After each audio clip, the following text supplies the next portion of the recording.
Kalau kita terlanjur sering membentak, mengancam, menakut-nakuti anak agar mereka berhenti menangis, dan anak kita beneran jarang menangis, kemungkinan besar mereka jarang menangis bukan karena mereka tegar, tapi mereka jarang menangis karena mereka belajar untuk memendam banyak sekali perasaan di dalam diri mereka.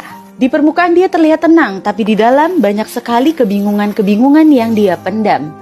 Dia ngerasa dia nggak pantas untuk marah, karena setiap kali dia mengekspresikan marah, ibunya lebih marah. Dia ngerasa nggak pantas untuk bersedih, karena setiap kali dia menangis, ibunya bilang dia manja dan cengeng.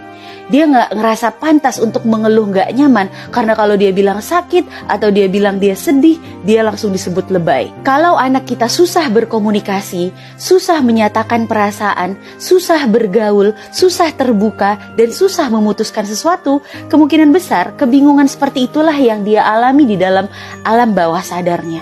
Dia ngerasa nggak pantas merasakan sesuatu dan dia bingung bagaimana perasaannya sebenarnya. Lalu bagaimana caranya agar anak kita bisa meluruskan perasaan yang udah kusut di alam bawah sadarnya ini? Yang harus kita ingat, tembok ini sangat besar. Dan kesabaranlah yang bisa meruntuhkannya. Bersabar kepada anak kalau anak kita tanya tentang perasaannya dia nggak langsung jawab. Dan katakan padanya, gak apa-apa kalau belum siap cerita sekarang. Nanti kalau udah siap cerita, bilang ke mama ya. Bersabar kalau anak lebih memilih cerita kepada temannya daripada sama orang tua. Dan bilang, Mama senang kamu punya teman yang bisa kamu percaya.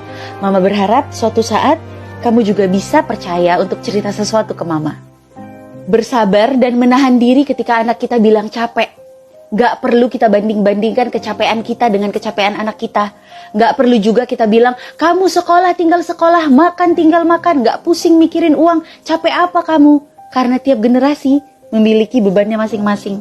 Bersabar ketika anak ditanya, jawabnya malah pendek-pendek. Lagi kesel aja, lagi capek aja. Jangan langsung meninggikan nada dan bilang, ya iya kesel kenapa, capek kenapa. Tapi lembutkan nada kita dan tatap mata anak dengan sungguh-sungguh. Capek ya, kesel ya. Dengan wajah sungguh-sungguh seperti itu, anak akan merasa diterima dan dia siap untuk bicara lebih banyak. Ketika temboknya sudah tidak ada lagi, satu persatu perasaan ini akan terurai.